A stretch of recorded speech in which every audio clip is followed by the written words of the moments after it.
The summer heat of 1887 pressed down on the Dakota Territory with relentless cruelty, turning the landscape into a study of browns and grays, cracked earth skeletal cottonwoods, and a sky bleached white by the unforgiving sun.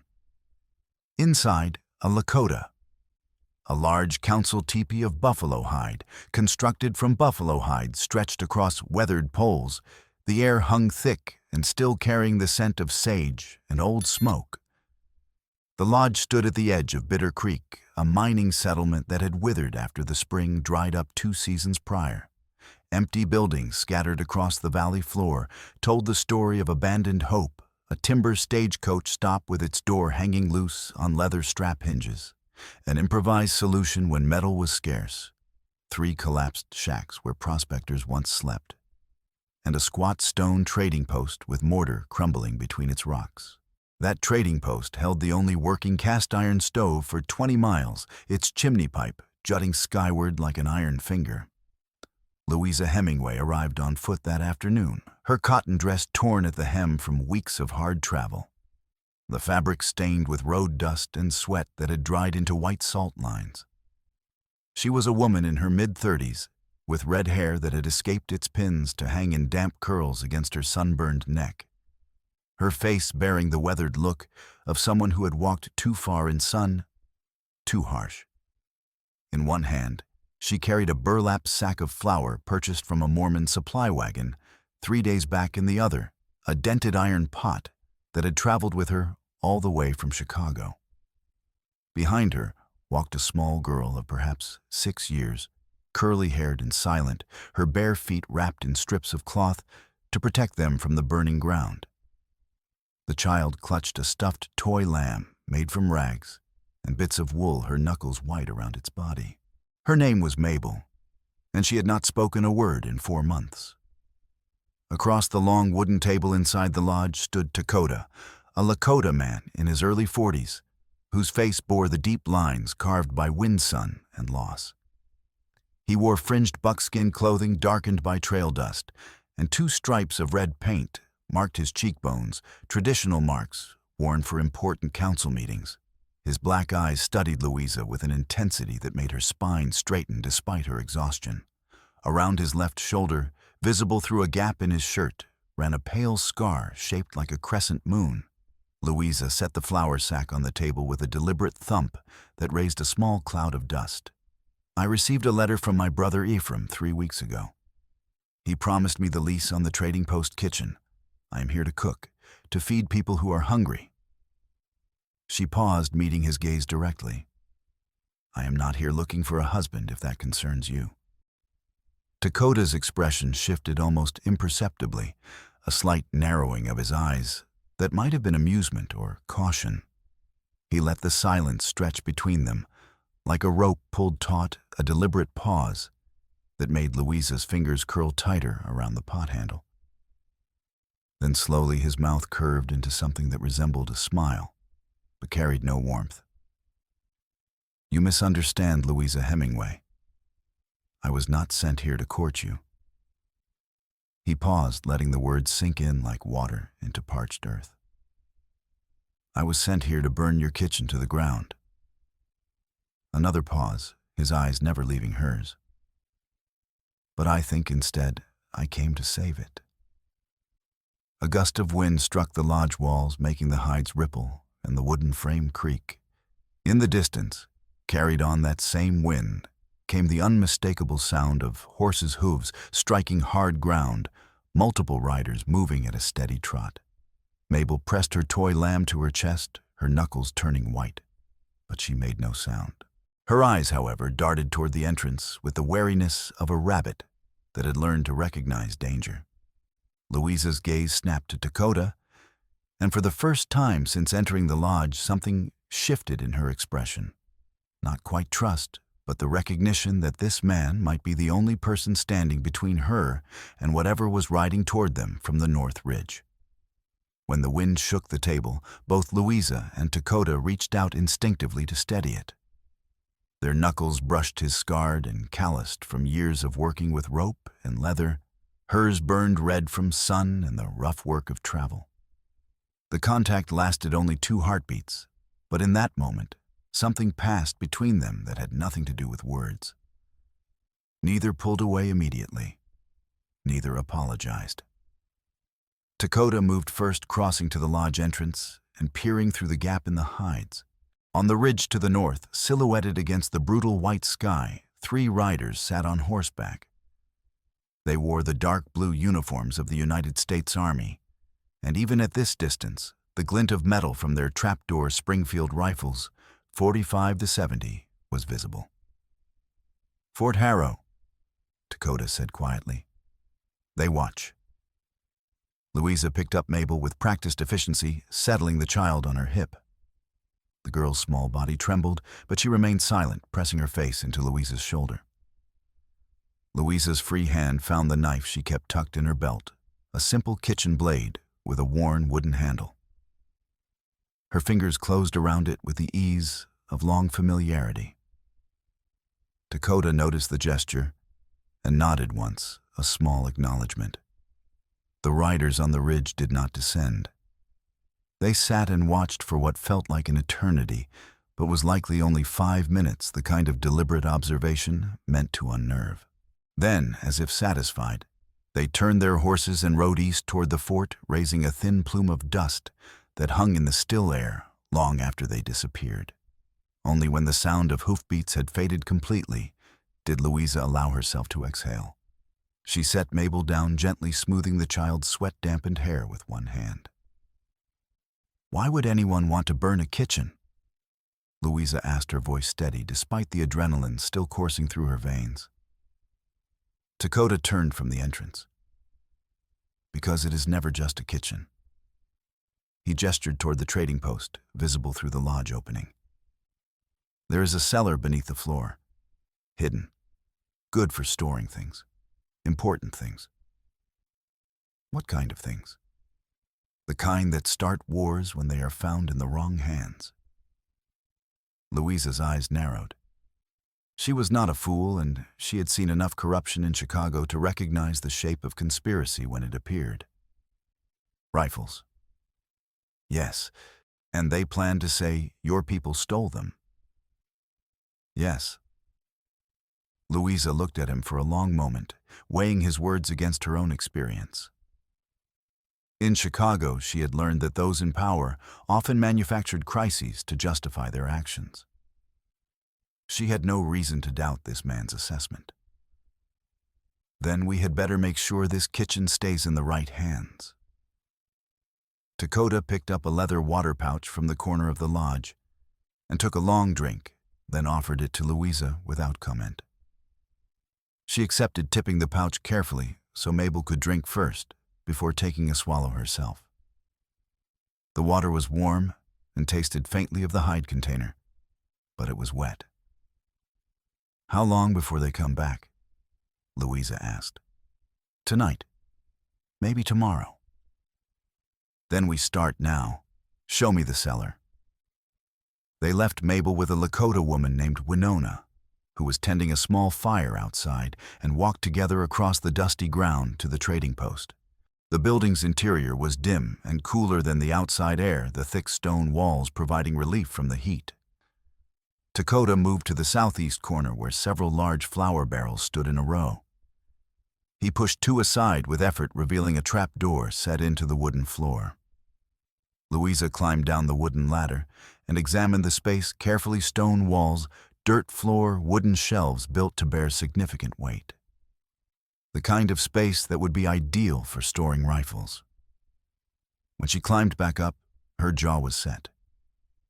"If we report this now, will anyone believe us?" "No. They will say you are a woman who does not understand. I am a hostile Indian who lies." He met her eyes. "We need proof they cannot ignore." "Then we set a trap.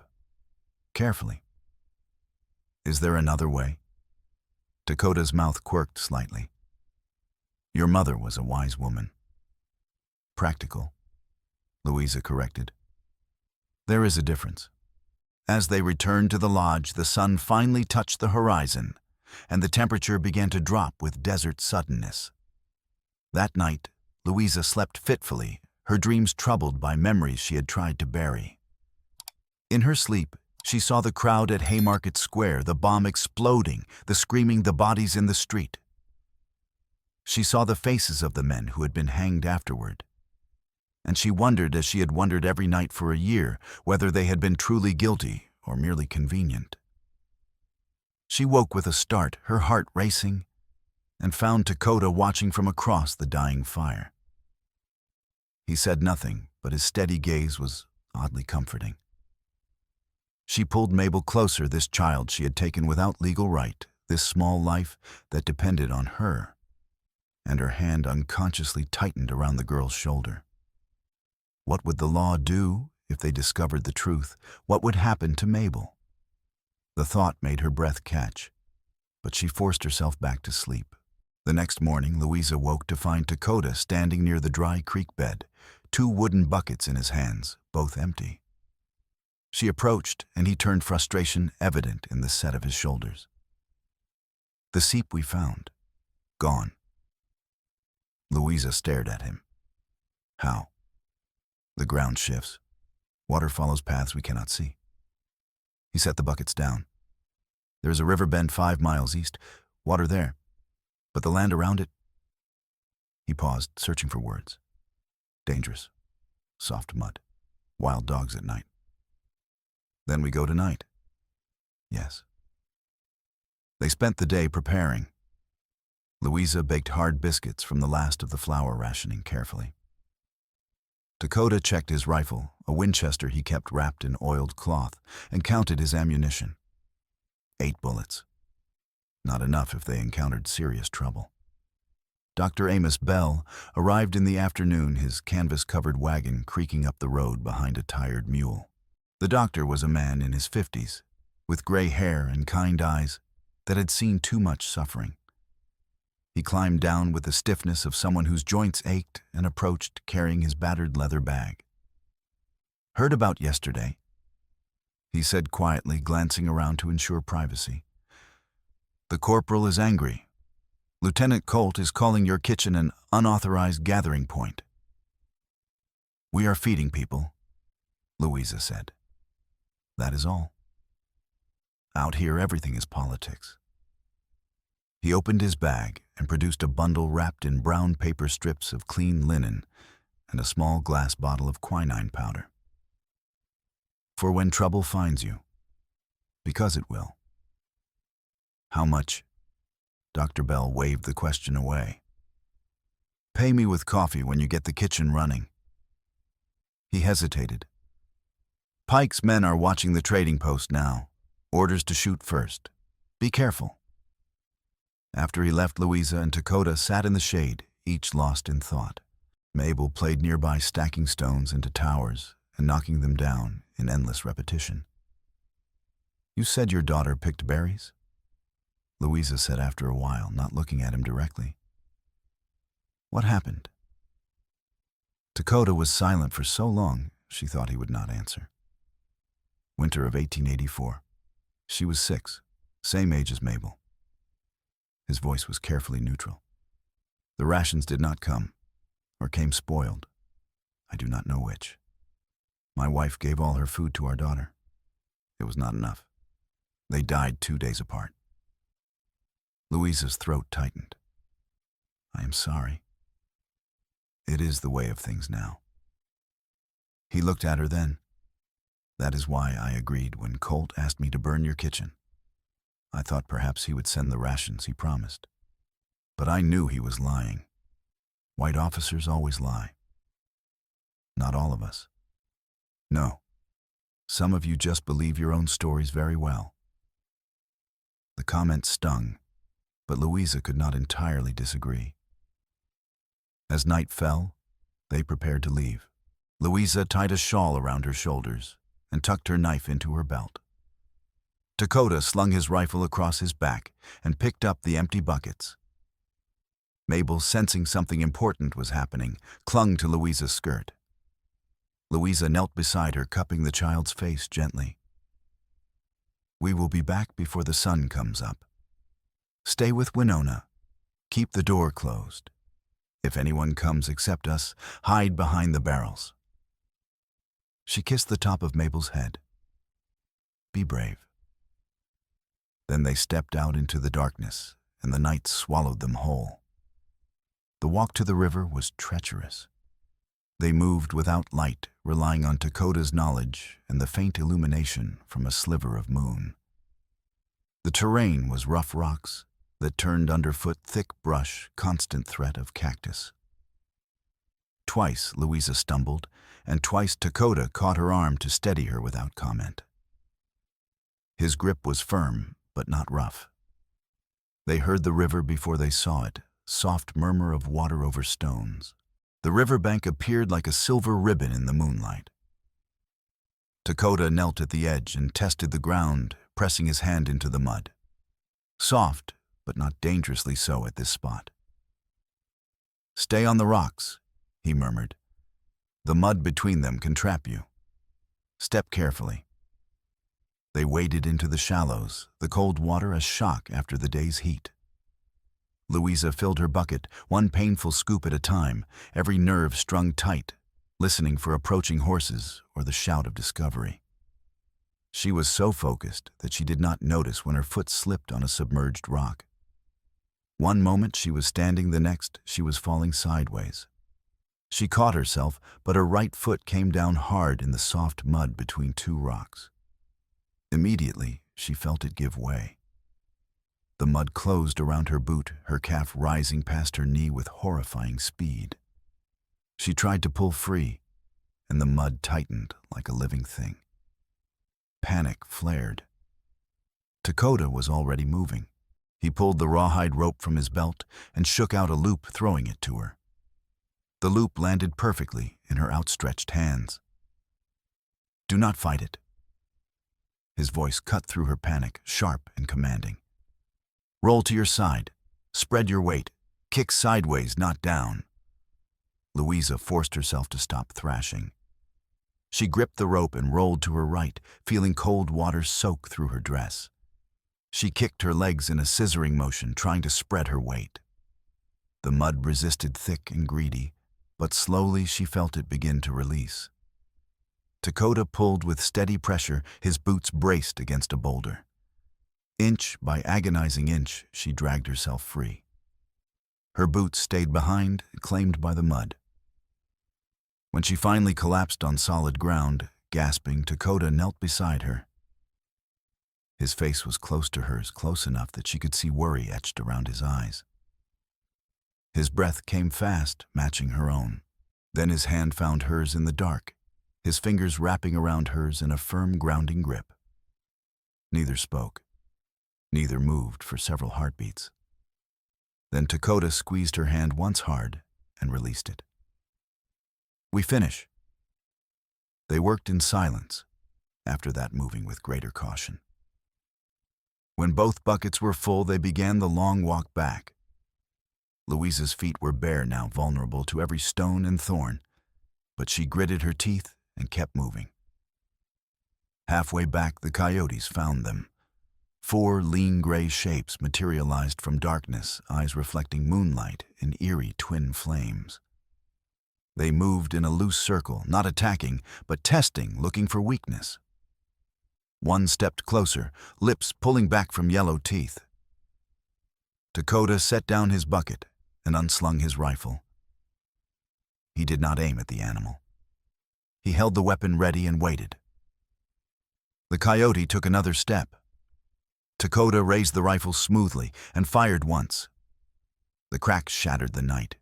The bullet struck ground 2 feet in front of the animal, spraying dirt. The coyote yelped and bolted, others scattering in a tumbling rush. Within seconds, they were gone. Dakota lowered the rifle. 7 bullets left. When they finally reached the trading post, exhausted and filthy, Mabel was waiting by the door, despite Winona's attempts to coax her to sleep. The child's relief was visible. Louisa scooped her up, holding her close, breathing in the scent of her hair. Dakota set the water buckets inside and covered them with clean cloth. They had water now, enough for 3 or 4 days if careful. But they still needed supplies from the empty buildings, and dawn was perhaps 3 hours away. "We should rest," Dakota said. "1 hour, then we search before dawn." Louisa wanted to argue, but exhaustion pulled at her like weights. She nodded and lay back, pulling Mabel close. Within minutes, she was asleep. When Dakota woke her, his hand on her shoulder firm, but gentle, the moon had set, and the world was utterly black. They left Mabel sleeping with Winona and moved through the empty streets like ghosts. In the collapsed stagecoach stop, they found old curtains. In one shack, Dakota discovered tin sheeting. In the trading post's back room, Louisa found glass bottles and lye soap. They were loading their findings when they heard horses not patrol pace, but faster. Dakota grabbed Louisa's arm and pulled her behind the counter. Through gaps in the boards, they could see 3 riders, Owen Pike and 2 ranch hands, all carrying rifles. Pike reined to a stop outside and sat for a long moment looking at the building. Louisa held her breath. Then Pike said something low to his men, wheeled his horse around, and rode on. But as he passed, Louisa was almost certain he had seen them. Yet he said nothing. Later, back at the lodge, Dakota pointed out a broken barrel that had not been there before, left near the fence line. Inside was perhaps 2 inches of water. Pike's quiet defiance. Louisa looked at the barrel, then at Dakota. "Not everyone is our enemy." "No, but enough are." As first pale light crept across the eastern horizon, they sat together near the dying fire, too tired to move. Without speaking, Dakota reached for his buffalo hide robe and draped it over both Louisa and Mabel, tucking the edges around their shoulders. His fingers brushed Louisa's collarbone for just a moment. The gesture was practical, necessary, but it was also protection, care, an acknowledgement that they were responsible for each other now. Louisa looked up at him, and something passed between them. Recognition of partnership, of shared burden, of the beginning of something that might, with care, become something deeper. No words were needed. Outside, the wind began to rise again. The siege was tightening. But in that moment, wrapped in buffalo hide with a sleeping child between them, they allowed themselves to believe survival was possible. The kitchen became the heart of everything. Every evening, as the sun bled out across the western sky, Lakota families would come quietly through the back entrance, bringing what they could: wild onions, prairie chickens, strips of dried meat, handfuls of cornmeal. Louisa combined these offerings and cooked simple but nourishing meals: flatbread stew, coffee boiled strong, and shared. The food was simple, but it was hot and safe. Dakota taught Louisa to read the land. He showed her how to spot dust clouds raised by distant riders. Cavalry horses raised thin vertical plumes. Wild mustangs raised broader chaotic clouds. He taught her to distinguish between measured clopping of shod hooves and lighter sounds of unshod ponies. He showed her how to read footprints' depth, revealed weight sharpness of edges, told how recent spacing indicated walking or running. In return, Louisa taught Dakota kitchen tricks: how to stretch beans with vinegar and pork fat, how to seal cracks in metal using flour and wood ash paste, how to test flour for weevils, keep grain dry, render fat into tallow. As they worked side by side, their shoulders brushed their hands, met passing hot lids, and they developed a rhythm, unspoken coordination that came from necessity but felt like something more. When Louisa needed the ladle, Dakota would hand it to her before she asked.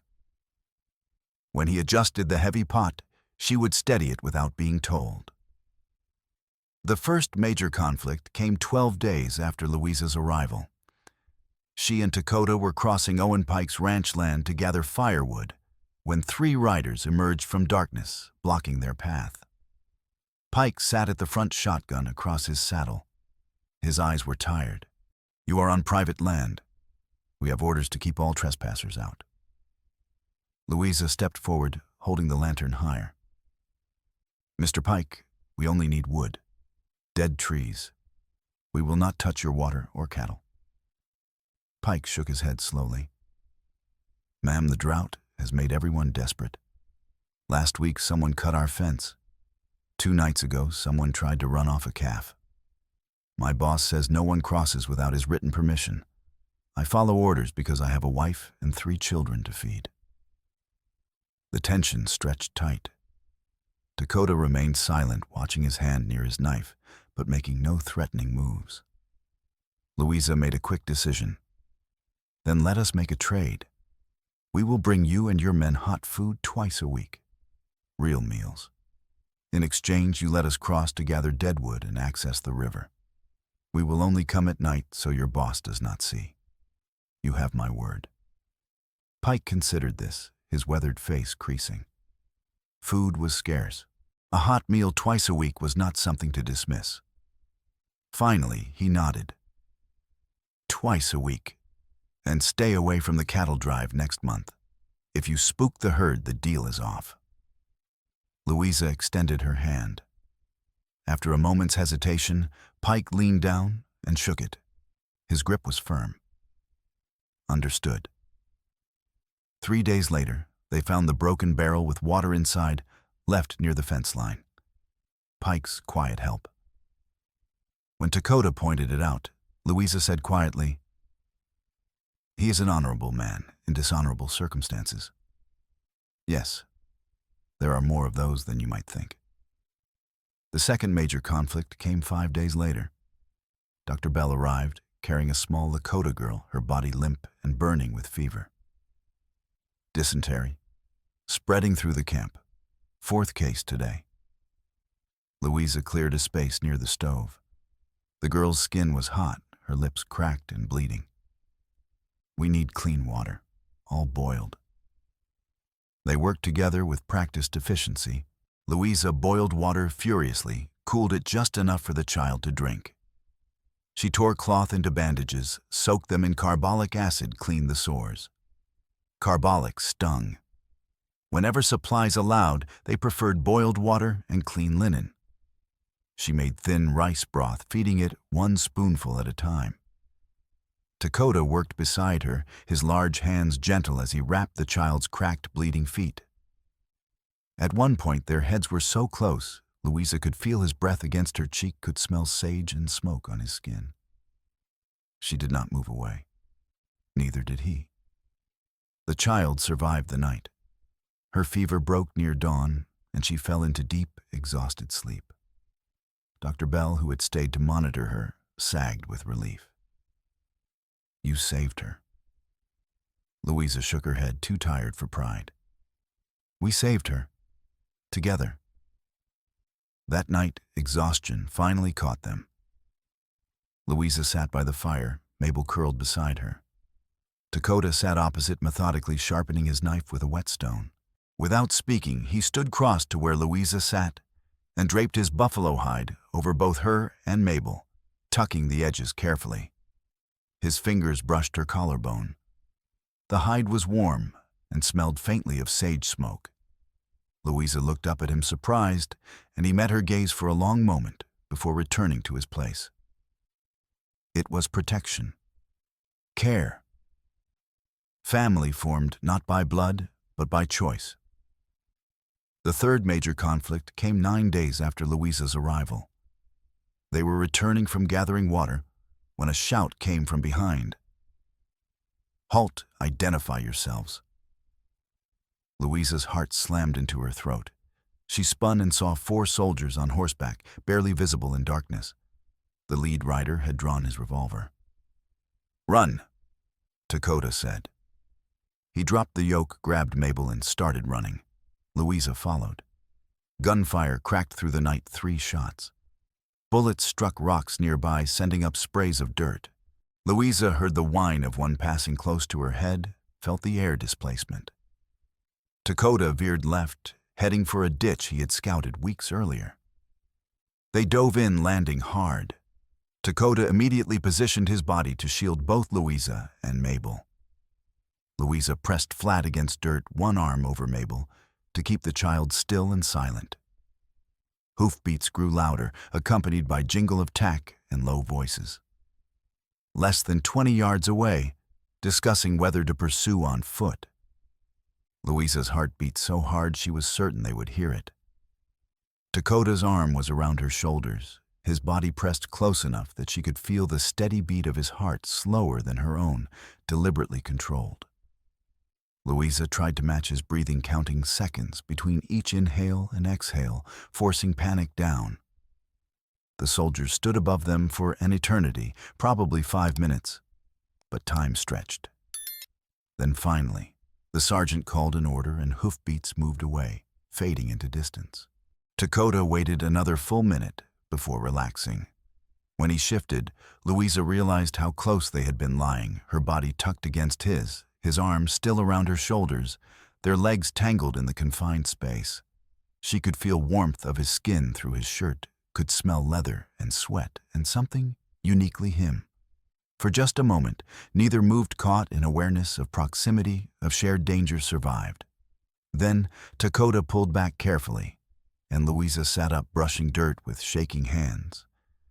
Mabel miraculously had not made a sound, though her small body trembled. Louisa gathered her close. When they reached the trading post, Louisa's knee was swollen and throbbing. She had struck it hard during the flight. She limped inside and collapsed into a chair. Dakota lit a candle, filled a bowl with water, and knelt in front of her without asking. He lifted her skirt carefully, just enough to expose the injured knee. The skin was already bruising, turning purple and yellow, the joint swollen. He pressed a damp cloth against it, his free hand steadying her calf. "Thank you," Louisa said quietly. Dakota looked up, his dark eyes meeting hers in candlelight. "We are stronger together than apart. That is the only truth that matters now." Louisa nodded, unable to speak, past the lump in her throat. She placed her hand over his, where it rested on her knee, a silent acknowledgement of everything they had been through and everything still to come. Outside, wind howled through empty streets, and in the distance, faint glow of campfires marked the Lakota camp. The siege was tightening, but for now, in this moment, they were alive and together. The wagon arrived at midday on the 14th day, creaking up the road with flour sacks piled high in the back. Louisa heard it before she saw it, and felt her stomach drop when she recognized the driver. Ephraim Hemingway sat on the wagon seat wearing a broad-brimmed hat and a smile that showed too many teeth. He hopped down with exaggerated cheerfulness. "Sister, did I not promise? Look, 20 sacks of flour, enough for months." Louisa's first instinct was deep suspicion. Ephraim had never done anything without expecting something in return. But they needed flour desperately. She was not in a position to refuse. Dakota emerged from the trading post, rifle in hand, his expression utterly neutral. But Louisa could read the tension in his shoulders. Ephraim's smile faltered slightly when he saw Dakota. "And you must be the man I have heard about. Dakota, is it?" He extended his hand, but Dakota did not take it. After an awkward moment, Ephraim dropped his hand. "Shall we discuss the lease inside? I have the papers drawn up." Louisa exchanged a glance with Dakota, wordless communication that had become second nature, then followed her brother inside. Ephraim spread papers on the table, smoothing them with hands that were too soft, too clean. His fingernails were clean, his palms uncalloused. Louisa scanned the documents, her stomach tightening, as she picked out key phrases. Quartermaster Department, United States Army. Storage facility for military ordnance.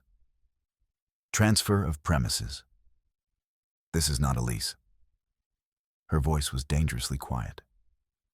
This is a transfer of ownership to the Army. Ephraim's smile did not waver, but something cold flickered in his eyes. It amounts to the same thing. You still run the kitchen. The Army just uses the cellar for storage, supplies, equipment. Nothing to worry about. Dakota stepped forward. He picked up one of the papers and held it close, not to read, but to smell the wax seal. Fresh, barely a day old. He set it down carefully and looked at Ephraim. You signed this with Colt. Not a question, an accusation. Ephraim's mask cracked. I do business with many people. Colt is one. He pays promptly. So what? So. Louisa said, her voice hardening. You are using my kitchen to hide weapons. When the army discovers them, they will blame the Lakota, use it to justify harsher measures, and you get paid for facilitating this. Ephraim's false friendliness evaporated. You do not understand how things work, Louisa. The army wants this land secured. The ranchers want the water controlled. The prospectors want the creeks open. Everyone wants the Indians gone. I am just helping that process in a profitable way. Louisa slammed her hand on the table. The harm is that innocent people will be blamed. Families will be punished. Children will suffer because of a lie you are helping create. Ephraim leaned forward, face flushing. Do not lecture me about decency. I know what you did in Chicago. I know about the Pinkertons. I know about Haymarket. The words hit Louisa like a physical blow. She had never told Ephraim. But of course, he had found out. Dakota's gaze snapped to Louisa, questioning but not accusing. Louisa felt her throat tighten, but she forced herself to speak. In Chicago, in 1886, I worked for the Pinkerton Agency as an informant. I attended labor meetings, reported on organizers. I thought I was preventing violence. But when the Haymarket riot happened and people died, I realized I had been part of something darker. I helped identify men who were later hanged, and I do not know if they were truly guilty or just convenient scapegoats. She looked at Dakota, forcing herself to meet his eyes. I left because I could not live with what I had done. I wanted to do something different, something that helped instead of hurt. Dakota was silent for a long moment. Then, you did a thing you regret. You learned. You are trying to make different choices. That is more than most do. The relief that flooded through Louisa was almost painful. Ephraim was not finished. He reached into his coat and pulled out a folded letter, setting it on the table with deliberate precision. This is addressed to the Omaha Orphans' Home. They are very interested in the case of a little girl traveling with a woman who has no legal claim to her. Kidnapping is a serious charge, Louisa. Ice flooded Louisa's veins. Her eyes darted to the corner where Mabel sat, playing quietly, unaware. The truth was brutal. Louisa had no legal right to keep Mabel. She had taken the child from a burned wagon camp without notifying authorities, without documentation. In the eyes of the law, that made her a kidnapper. If you refuse to cooperate, Ephraim said softly, I send this letter. Authorities will come and take the child. You will never see her again. Louisa felt as though the ground had opened beneath her. She gathered the papers and shoved them back at Ephraim with force. Get out. Take your papers and get out. Ephraim's expression darkened. He gathered the papers slowly. You have until tomorrow evening. After that, I post the letter. Think about what matters more, your pride or that child's future. He turned and walked out, letting the door slam. The wagon rattled away. Louisa stood, frozen hands gripping the table so hard her knuckles turned white. She felt raw, exposed. Then Dakota was there, his hand on her shoulder. We need to talk. Away from here. They walked to the dry creek bed. Louisa sat on a flat rock, shoulders hunched, waiting for him to say he could no longer work with her. Instead, he sat beside her. Tell me about the child. The truth. So Louisa told him everything. About traveling west along the Platte River. Finding the burned wagon camp, 2 adults dead. finding Mabel hiding in wreckage, clutching a metal locket with her name engraved inside her clothes, scorched her eyes wide with shock. How the child had not spoken. How Louisa had waited 3 days for someone to come. And when no one did, she made the decision to take Mabel rather than leave her to die. "I knew it was not legal," Louisa whispered. "But she was so small and so frightened, and I could not." Her voice broke. I could not leave her. Dakota was quiet for a long time. In my culture, when a child is orphaned, they are taken in by the community. Blood does not matter.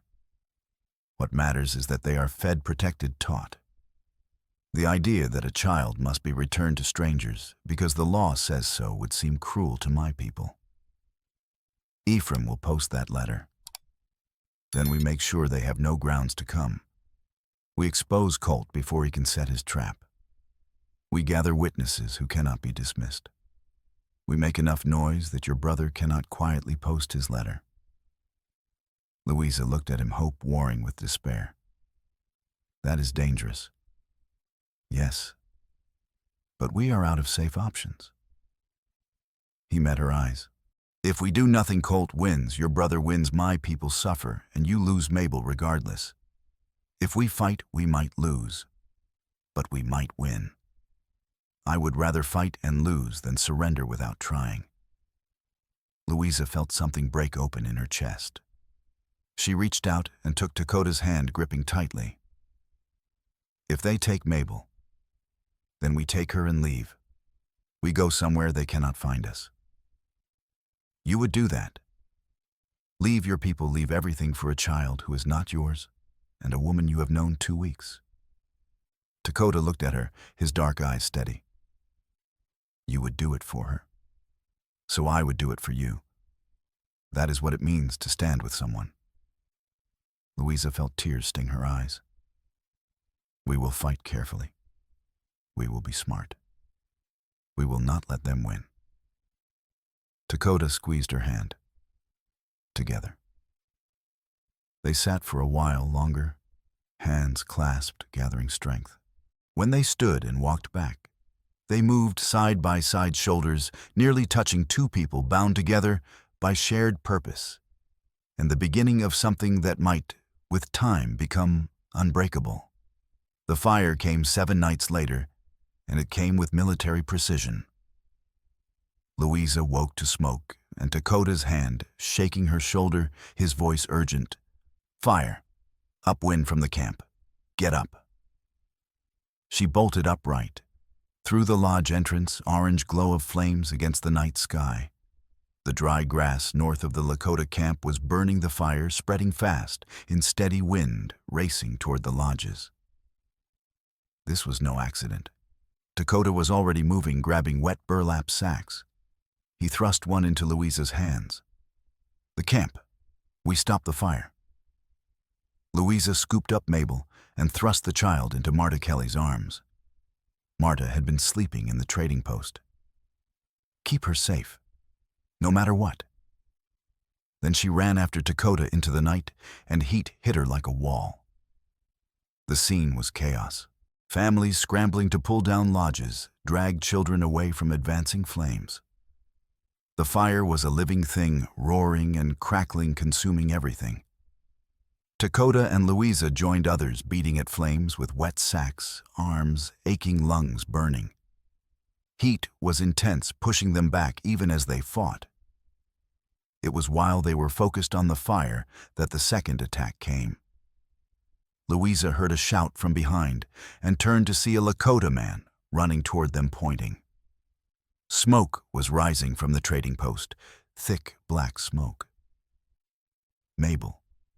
Mabel was still there. Louisa's blood turned to ice. She dropped the sack and ran, legs pumping, breath ragged.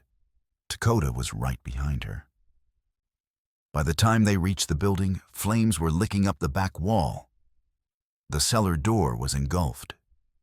Smoke poured from windows. Dakota kicked in the front door. They plunged into smoke-filled interior. Louisa called for Mabel, voice hoarse.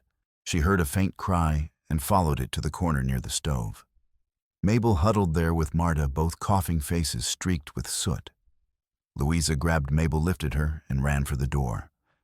Dakota grabbed a smoldering quilt, tore it down, stamped on it, then followed outside. Dr. Bell arrived, his wagon rattling at dangerous speed. He jumped down and began working his water pump, filling buckets that Pike's men passed in a line to throw on flames. Marta organized the effort, shouting instructions. Slowly, agonizingly, they contained the fire.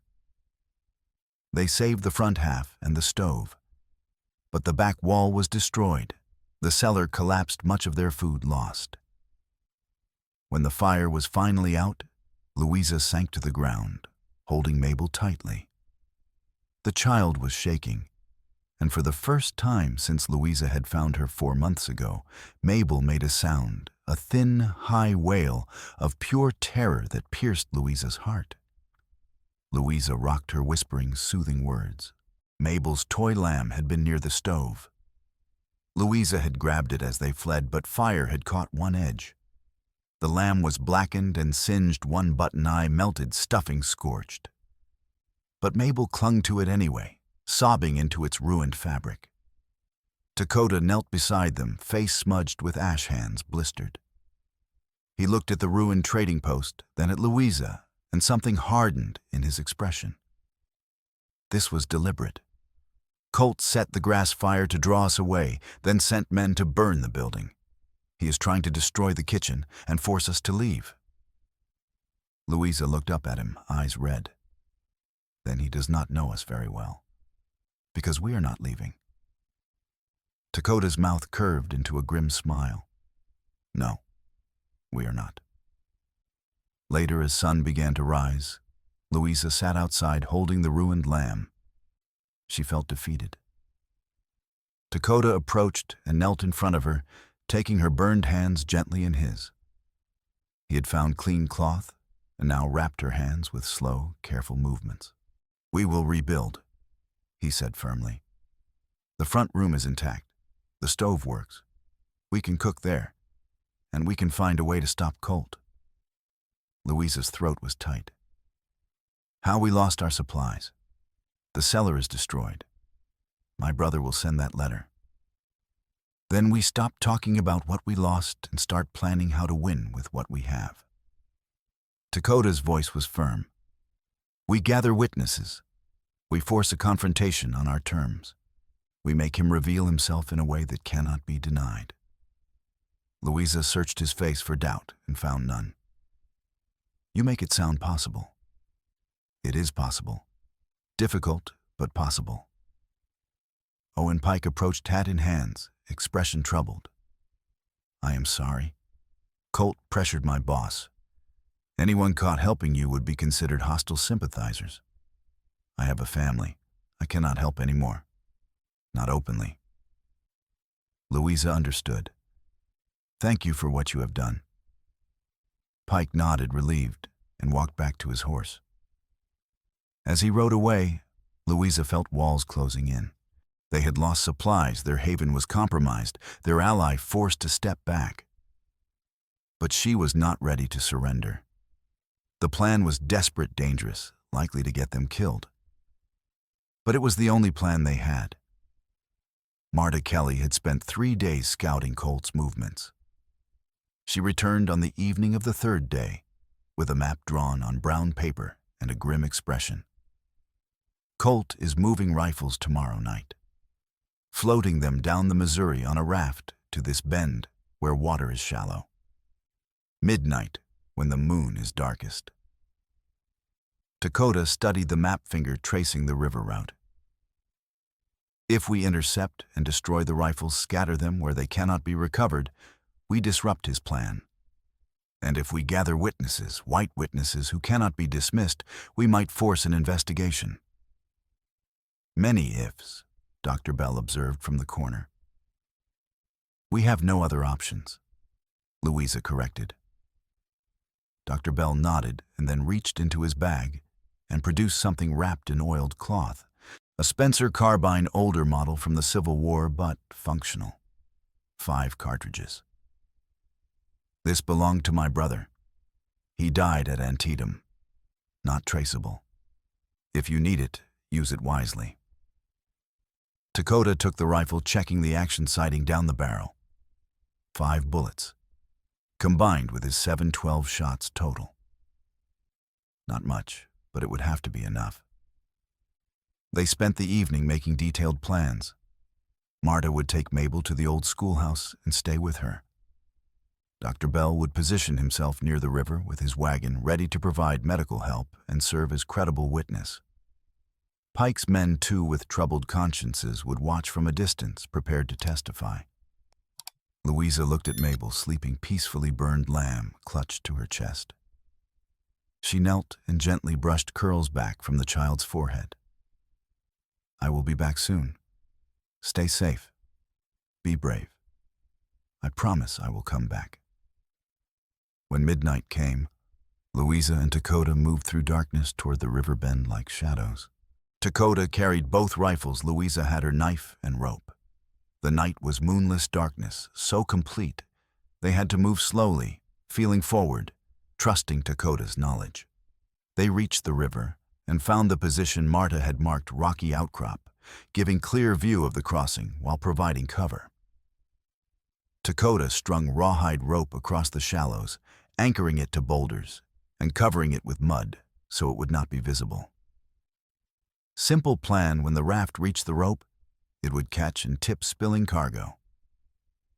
They waited in tense silence. Louisa's heart hammered so hard, she wondered if Dakota could hear it. Her palms were slick with sweat. She had never been in anything like combat before, and fear was a living thing in her chest. Then she heard it creak of wood, soft splash of oars, low murmur of voices. The raft appeared around the bend, dark shape, moving slowly. 2 men stood on it, using long poles to push through shallows. Behind them, stacked in the center and covered with canvas, were unmistakable shapes of wooden crates, military crates marked with army stamps. Dakota raised his hand, signaling. Louisa tightened her grip on her rope. 3 heartbeats. 2. 1. Dakota dropped his hand. Louisa pulled with all her strength. Dakota did the same. The hidden rope caught the raft's front, jerking it to a violent stop. The men shouted, stumbling forward, and 1 crate slid off the side into water with a heavy splash. Lieutenant Colt's voice cut through darkness, sharp and furious. What in blazes? Secure that cargo. Too late. Marta, hidden on the opposite bank, pulled a 3rd rope. The raft tilted violently. Remaining crates tumbled off, breaking open as they struck rocks. Rifles spilled out, metal barrels glinting in starlight, scattering into shallows and being swept downstream. Colt drew his revolver and fired blindly into darkness, 3 shots cracking out in rapid succession. The muzzle flashes lit his face for brief instants, revealing fury and desperation. Louisa ducked behind the boulder, heart and throat sound of gunfire, so loud it seemed to shake the air. She heard the whine of a bullet striking rock nearby, felt spray of stone chips against her cheek, tasted dust and fear. Dakota sighted down the Spencer and fired once, not at Colt, but at the lantern hanging from a pole on the raft. Glass shattered with a bright tinkle light, went out, plunging everything into complete darkness. Colt cursed viciously, fired 2 more shots, but now he was blind, shooting at sounds and shadows and nothing.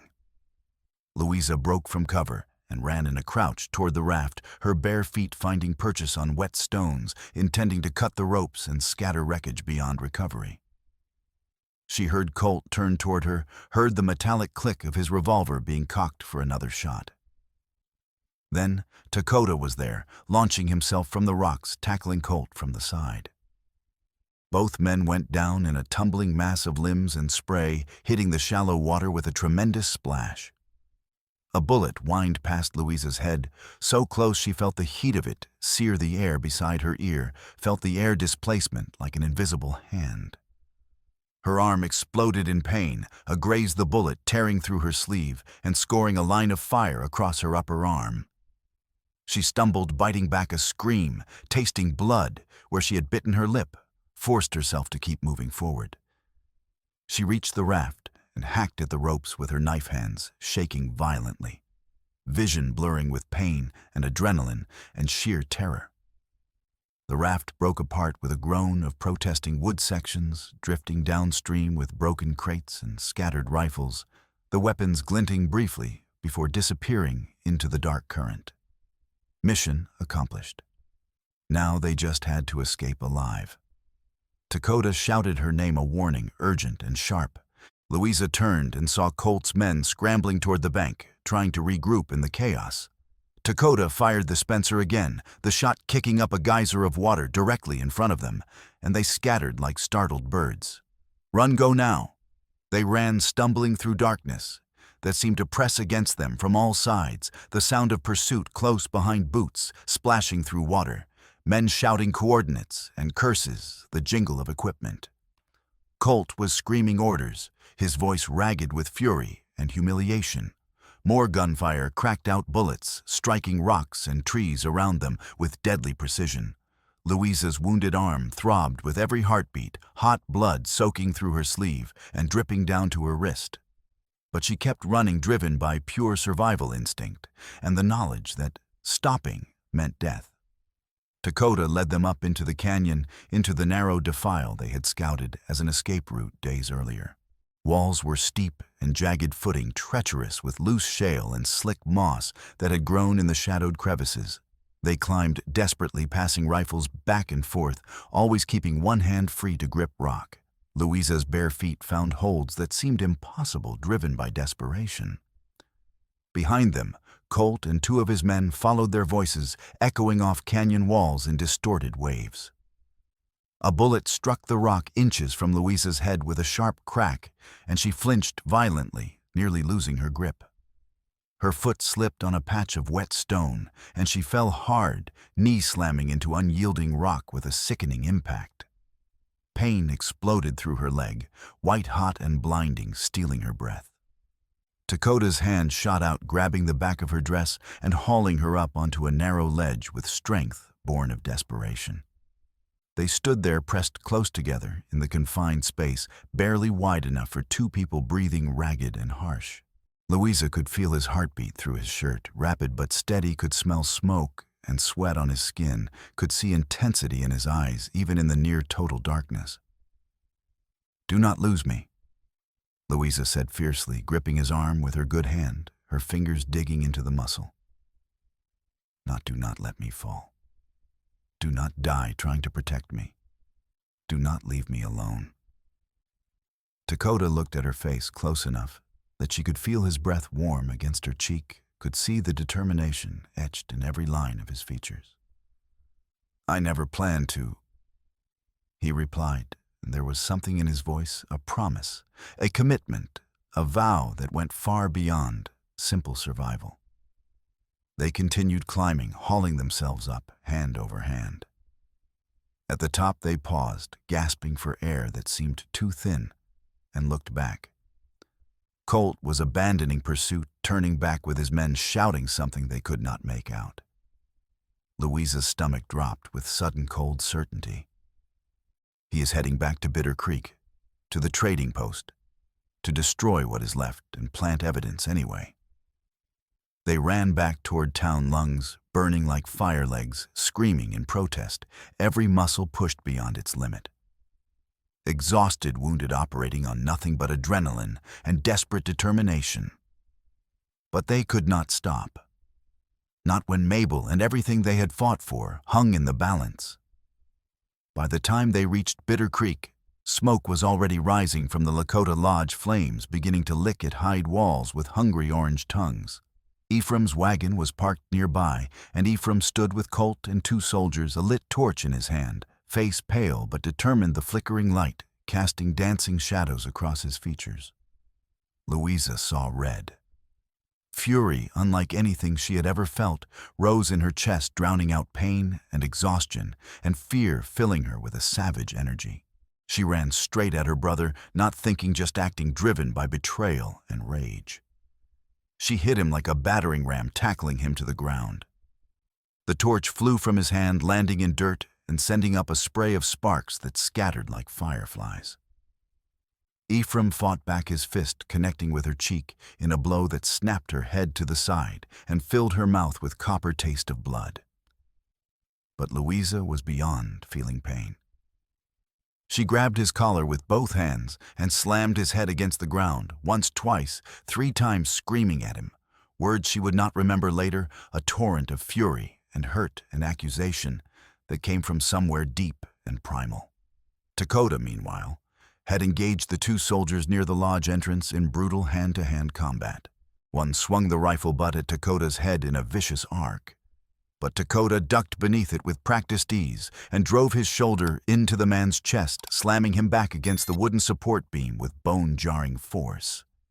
The beam creaked ominously, threatening to give way, and Dakota had to brace it with his free hand to keep the burning roof from collapsing, while still fending off the second soldier with swift kicks and blocks that spoke of years of training.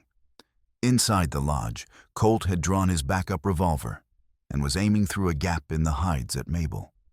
Marta had brought the child back to hide her in the rebuilt cellar section, and now Colt had found her his revolver trained on the small figure huddled in the corner. His finger tightened on the trigger knuckle, going white. Dakota saw it and roared a sound of pure fury and fear that seemed to come from the depths of his soul. He launched himself at Colt, crossing the distance in 3 long strides that covered ground with impossible speed. The revolver discharged with a deafening crack bullet, going high and striking the ceiling beam, sending down a shower of splinters. Dakota crashed into Colt with the full weight of his body, and both went down in a tangle of limbs and fury. They fought viciously, rolling across the floor, each trying to gain control of the weapon, grunting with effort. Marta, thinking with the quick pragmatism that had kept her alive through hard times, grabbed the pot of lye water they kept for washing clothes, harsh caustic liquid that could burn skin on contact. She hurled it through the window opening with all her strength, the liquid arcing through the air in a deadly stream. The liquid struck Colt full in the face, and he screamed a sound of pure animal agony, hands flying to his eyes as the lye burned them with chemical fire. The revolver fell from his grip and skittered across the floor with a metallic clatter. Louisa, hearing the scream, left Ephraim dazed and bleeding in the dirt and ran inside her injured arm, forgotten in the rush of urgency. Colt was writhing on the floor, face a mess of burns and streaming water, reaching blindly for his fallen weapon with desperate, scrabbling fingers. Louisa stomped on his wrist, with her boot pinning his hand to the floor with all her weight. Dakota kicked the revolver away with a sharp motion and grabbed Colt's other arm, twisting it behind his back and holding him down with practiced efficiency. Ephraim, seeing the fight turn decisively against them, scrambled to his feet and raised his hands in surrender, face streaming blood from where Louisa had slammed his head against the ground. "Enough. Enough, I will testify. I will tell them everything." It was Colt's plan. "I was just trying to make money. I did not want anyone to get hurt." His voice cracked with fear and desperation. Dr. Bell arrived with 2 of Pike's men who had decided that conscience mattered more than keeping a job, all carrying buckets of water sloshing over the rims. They doused the flames before they could spread, saving the lodge and what remained of the trading post. Colt lay on the floor, moaning in pain, his burned eyes covered with cloth Marta had provided. Ephraim stood with hands raised, shaking blood dripping from his nose onto his shirt. The battle was over. Against all odds, they had won. Dawn broke over Bitter Creek, washing the sky in pale gold, and rose, painting the world in soft light that seemed almost gentle after the violence of the night. Lieutenant Silas Colt sat on the ground outside the trading post, wrists bound with rawhide rope, a cloth bandage wrapped over his burned eyes. He no longer shouted or cursed. He simply sat in silence, broken and defeated. "Der Gast Tertium." Bell examined Colt's injuries with professional detachment, his fingers probing gently around the burns. "The lye burns are severe. You may regain partial vision if fortunate, but you will never see clearly again. And you will face a military court one you cannot bribe or intimidate. Owen Pike stepped forward, expression grim, but resolute, his weathered face set with determination. I will write a statement. I saw the rifle crates at the river. I saw army markings. And I will testify. It was brave. Pike was risking his job, possibly his freedom. But sometimes a man reached the point where staying silent cost more than speaking up. The evidence was overwhelming. Broken crates with army stamps lay scattered along the riverbank, visible in daylight for anyone to see.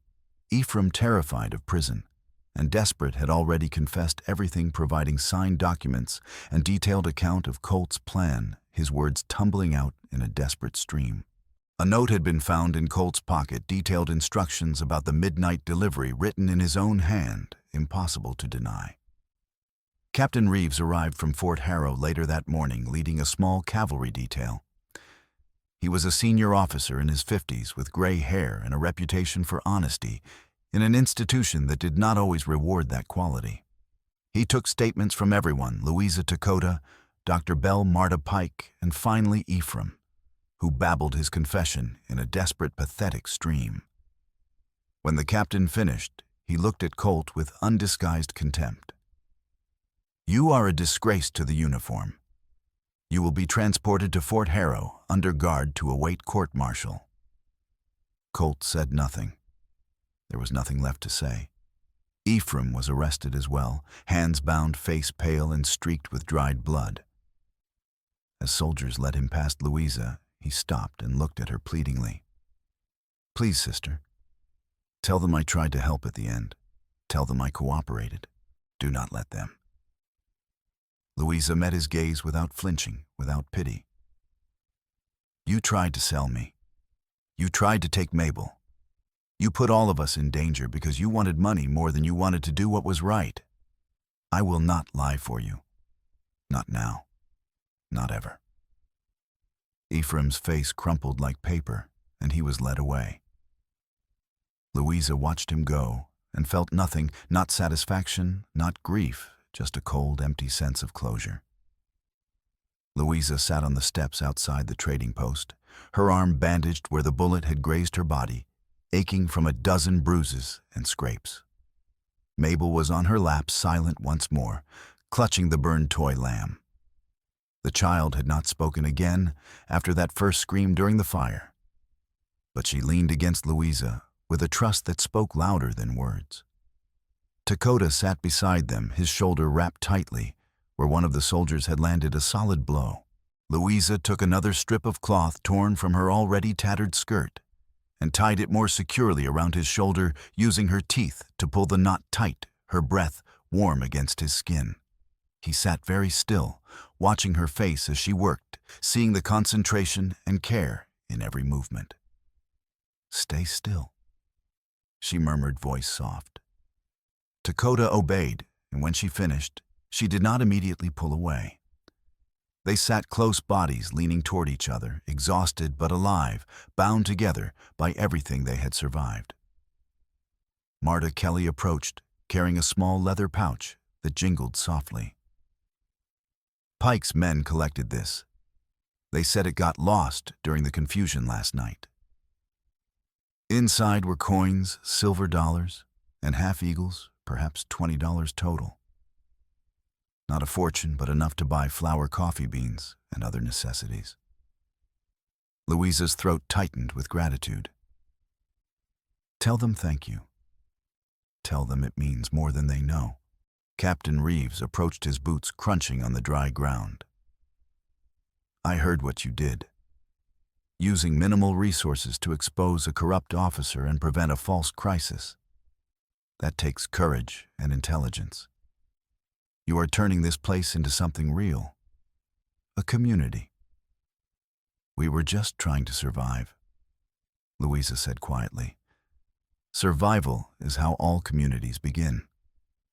He handed her a packet of official documents bound with string. We recovered these during our investigation. Thought you should see them. Louisa opened the packet with trembling hands, scanning the papers inside. Church records compiled by a missionary group tracking displaced families and orphaned children across the Western Territories. Her eyes caught on a familiar name. Mabel Cutter, aged 6, orphaned during a wagon attack near the Platte River, believed to have a surviving maternal aunt named Eleanor Cutter. Last known to be traveling with a church group heading to Cheyenne, often called Cheyenne City, then Wyoming Territory. Dr. Bell, reading over her shoulder, summarized quietly. The aunt is alive, or was as of 3 months ago. If we can find her, we can reunite them. Louisa looked down at Mabel, feeling her heart break and mend simultaneously. The child deserved to be with family, with someone who had a legal claim and could provide stability. As much as Louisa had come to love Mabel, and she did love her with a fierce protective love, she knew that the right thing to do was to try to find Eleanor Cutter. She looked at Dakota, seeking guidance, seeking strength. He met her gaze and nodded slowly. If her family is alive, she deserves to know them. We will take her when the weather turns and the roads are safer. Together. We will find her aunt together. Louisa nodded, unable to speak, past the lump in her throat. Together, she whispered. In the weeks that followed, Bitter Creek began to transform. The kitchen, rebuilt with lumber donated by Pike's Ranch and labor provided by Lakota families, reopened and became a true gathering place, neutral ground, where Lakota and white settlers could sit at the same table and share a meal without fear or suspicion. It was not perfect. Old prejudices died hard, but it was a beginning. Louisa and Dakota worked side by side every day, cooking and serving, their movements synchronized in a way that spoke of deep partnership. They did not speak of marriage or romance in any formal sense. Such things seemed almost beside the point. What they had was deeper than conventional courtship, a bond forged in fire and hardship, built on trust and mutual respect, and the knowledge that they had kept each other alive when death had come knocking. But there were moments, small, quiet moments, when something more showed through. When Louisa's hand lingered on Dakota's arm as she passed him a bowl, her fingers tracing a brief pattern on his skin. When Dakota adjusted the shawl around Louisa's shoulders without her asking, his fingers gentle and careful.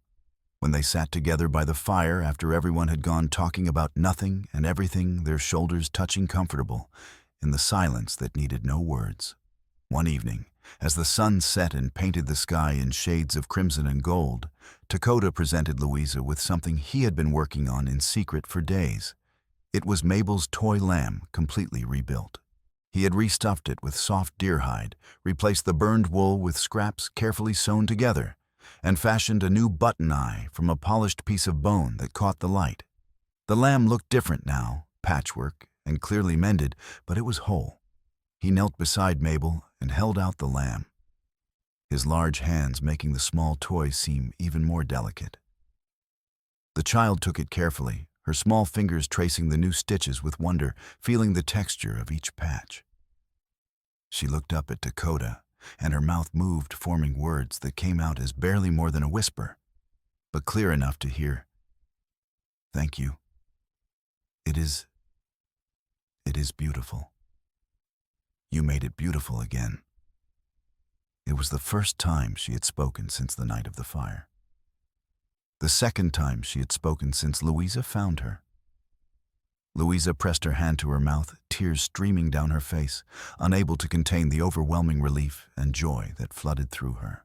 Dakota smiled, a rare, genuine smile that transformed his usually serious face and made him look years younger, and gently touched the lamb's ear. "You are very welcome," he said softly. "It is strong now, like you." Mabel clutched the lamb, and then, surprising everyone, reached out with her free hand and took Dakota's much larger hand in hers, her tiny fingers wrapping around his thumb. It was a gesture of trust, of acceptance, of family formed not by blood, but by choice and care. Louisa crossed the room and placed her hand on Dakota's shoulder. He looked up at her, and their eyes met in perfect understanding, a communication that needed no words. "You saved more than a kitchen," she said quietly. "You saved more than a camp," he replied. 3 days later, Captain Reeves returned with additional documents and a letter. "We tracked down Eleanor Cutter. She is in Cheyenne City working as a seamstress. She has been searching for Mabel, but had no way of knowing where the child had gone, or if she had survived." Louisa's hands shook as she read the letter, the paper rustling in her trembling fingers. Eleanor Cutter's handwriting was neat and careful, her words full of desperate hope. "I have been praying every night that my niece might still be alive. If you have her, please, I beg you bring her to me. She is all I have left of my sister. I will provide for her. I will love her. Please." Louisa looked at Mabel, who was playing quietly with her rebuilt lamb, oblivious to the conversation that would change her life. "When can we leave?" "The weather should be clear for travel in 2 weeks," Captain Reeves replied. "We will take her ourselves," Dakota said quietly. "It is better that way." 2 weeks later, on a crisp autumn morning when the air smelled of turning leaves and distant rain, Louisa, Dakota, and Mabel set out for Cheyenne City in a borrowed wagon. Der Ferder Bell had provided supplies, food, blankets, medical necessities packed carefully in wooden crates. Marta had packed extra clothing for Mabel, including a warm coat for the cooler weather ahead. Pike had left a canteen of water and a note that simply said, "Good luck." The journey took 5 days.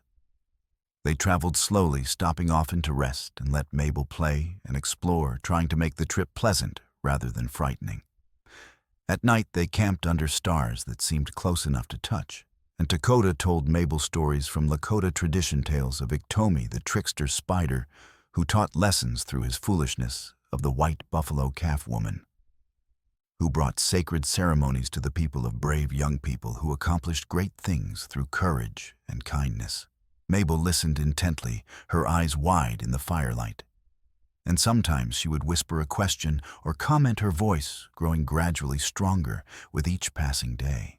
Louisa and Dakota did not talk about what would happen after they delivered Mabel to her aunt. They focused on the present, on making sure the child felt safe and loved, on preparing her for reunion with family she did not remember, but who loved her nonetheless. When they reached Cheyenne City, a bustling town with wooden sidewalks and painted storefronts that seemed impossibly civilized. After Bitter Creek, they found Eleanor Cutter's address. It was a small boarding house near the railroad depot, painted white with blue shutters. Eleanor herself answered the door, and when she saw Mabel, she fell to her knees and burst into tears, her hands reaching out, but not quite touching, as if afraid the child might disappear. "Oh, my darling. Oh, my sweet girl. You are alive. You are here." Mabel looked at Eleanor with solemn, evaluating eyes. She did not remember this woman. She had been too young when they were separated, only 2 years old when her mother had died. But she recognized something in Eleanor's face, something in the shape of her eyes and the curve of her smile that resonated with deep, buried memories. Slowly, hesitantly, Mabel stepped forward. Eleanor opened her arms, and Mabel walked into them, the rebuilt lamb clutched to her chest.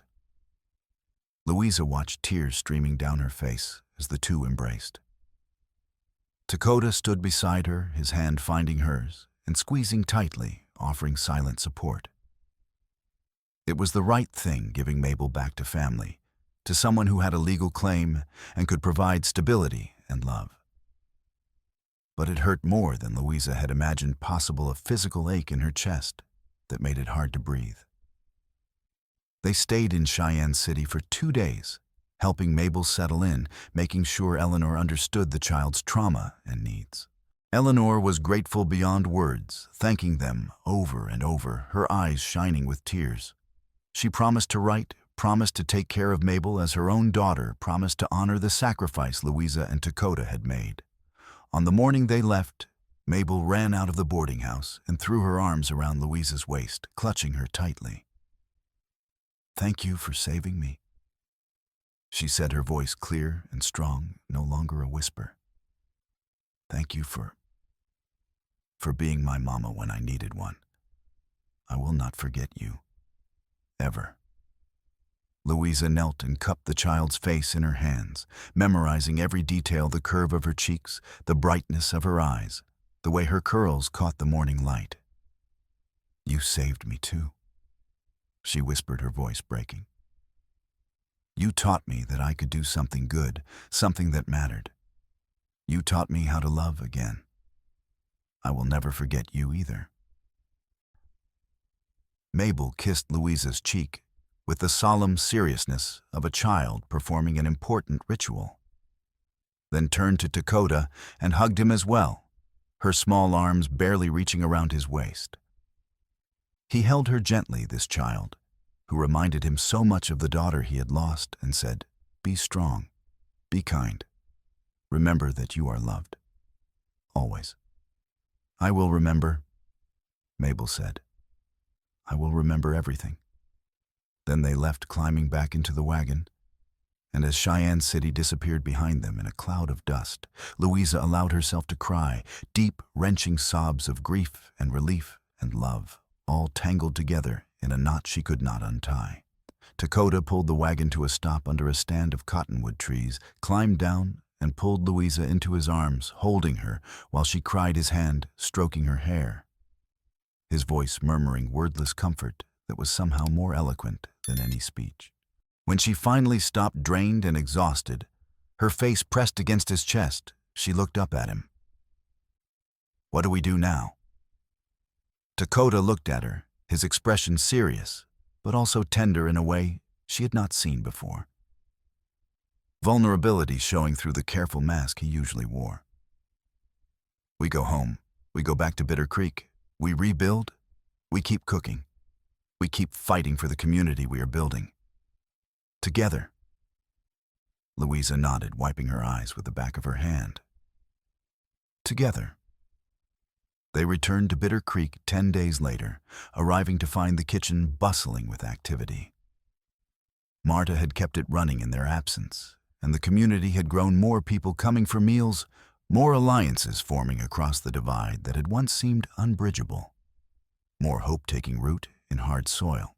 That evening, as the sun set and the lodge filled with the warm glow of firelight and the savory smell of cooking food stew bubbling in the big pot, fresh bread cooling on the counter, Louisa and Dakota stood at the serving table together. Their hands met as they reached for the same ladle fingers, intertwining for a moment longer than necessary, lingering in a touch that spoke volumes. They looked at each other, and something passed between them, a recognition, an acknowledgement, a promise. They did not need words for marriage. They did not need formal vows or legal documents or ceremonies witnessed by officials.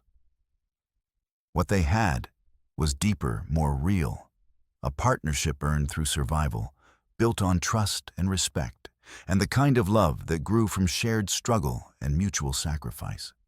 The kind of love that did not need to be proclaimed, but simply lived day by day in the choices they made and the way they stood beside each other. Around them, the kitchen hummed with life. Lakota families sat beside white settlers sharing food and stories. Pike's ranch hands shared a table with Dr. Bell, arguing good-naturedly about the best way to treat a horse's colic. Marta poured coffee and told stories that made people laugh, her quick wit and sharp observations drawing smiles even from the most reserved. Outside, the creek flowed with water from recent rains, and the town that had been dying was slowly, carefully coming back to life. Louisa looked at Dakota, at this man who had become her partner, her ally, her anchor in a world that had tried to break her. "We did it." "No." Dakota replied, his voice gentle but firm, his eyes holding hers. "We are doing it. Every day. Together."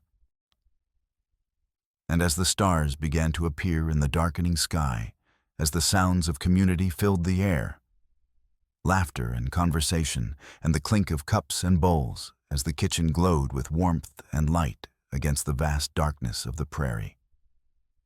Louisa felt something she had not felt in years, not just hope, but certainty. They would face challenges ahead. There would always be challenges in this hard land, in this time of conflict and change. But they would face them together, and that made all the difference. Far away in Cheyenne City, Mabel was safe with her Aunt Eleanor, beginning a new chapter in a warm house with clean sheets and regular meals, and a woman who loved her as her own. Her toy lamb, carefully rebuilt by Dakota's patient hands, sat on her pillow every night, a reminder that family could be found in unexpected places, and that love, real love, was built not on blood, but on actions, on sacrifice, on the choice to stay when leaving would be easier. And in Bitter Creek, as the fire burned low, and the last of the evening's diners departed with full bellies and lighter hearts, Dakota took Louisa's hand and led her outside to look at the stars. They stood together in comfortable silence, his arm around her shoulders, her head resting against his chest, where she could hear the steady beat of his heart. Two people who had found each other in the midst of chaos and had built something beautiful from ashes and determination. "Thank you," Louisa whispered, her voice barely audible above the soft sigh of the wind through the dry grass. "For not giving up on me. For standing with me when you could have walked away. Thank you." Dakota replied, his voice a low rumble in his chest that she felt as much as heard. "For not giving up on us. For seeing what we could build together." The wind carried the scent of sage and distant rain. And somewhere in the hills, a coyote called to its pack, a sound that was no longer frightening, but simply part of the symphony of this wild place. Life continued hard and beautiful and real. And they were part of it together, bound not by law or ceremony, but by something far stronger, the knowledge that they had saved each other in all the ways that mattered. In the kitchen behind them, someone had left a single candle burning in the window, a beacon in the darkness, a sign that this place was open, that food and warmth and acceptance could be found here. It was a small light against the vast prairie night, but it was enough. It was a beginning. And as Louisa and Dakota stood beneath the endless stars, hands clasped and hearts aligned, they knew that whatever came next, whatever trials or joys the future held, they would face it as they had faced everything else, together with courage and determination, and the quiet certainty that some bonds once forged in the fire of shared hardship could never be broken.